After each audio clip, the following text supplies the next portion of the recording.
Ah, ito si Nanay Iluminata. Dinalaw namin no Friday, kasama namin ang LOC, si Ma'am Grace at saka si Ma'am Joby.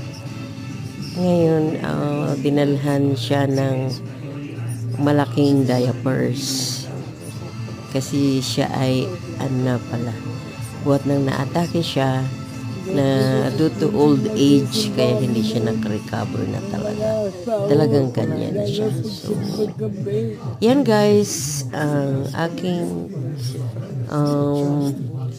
follow up kay Nanay Iluminada. Sana kung may time kayo, ipag-pray nyo din siya. Kasi lahat naman tayo dumaan ng pagkakatanda. Hindi natin alam kung ano lang ang sa atin.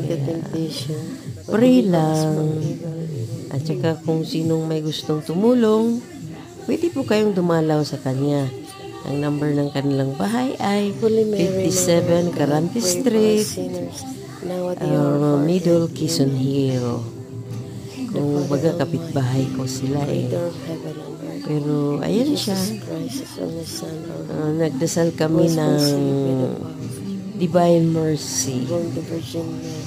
Kaya tatlo kami ni Ma'am Grace, yung mga officer ng Our Lady of Charity. So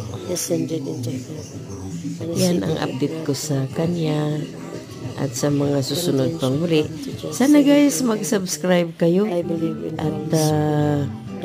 para na the communion of sins, the resurrection, the body, and life everlasting. Amen. Eternal Father, I offer you the body and blood, soul and divinity of your dearly beloved Son, our Lord Jesus Christ, Internet of our souls of the whole world. for the sake of his sorrowful passion. Have mercy on us and the whole world. For the sake of his sorrowful passion. Have mercy on us and on the whole world. For the sake of his sorrowful passion. Have mercy on us and on the whole For world. the sake of his sorrowful passion. Have mercy on us and on the whole For world. the sake of his sorrowful passion. Have mercy on us and on the whole For world. the sake of his sorrowful passion. Have mercy on us and on the whole For world. the sake of his sorrowful passion.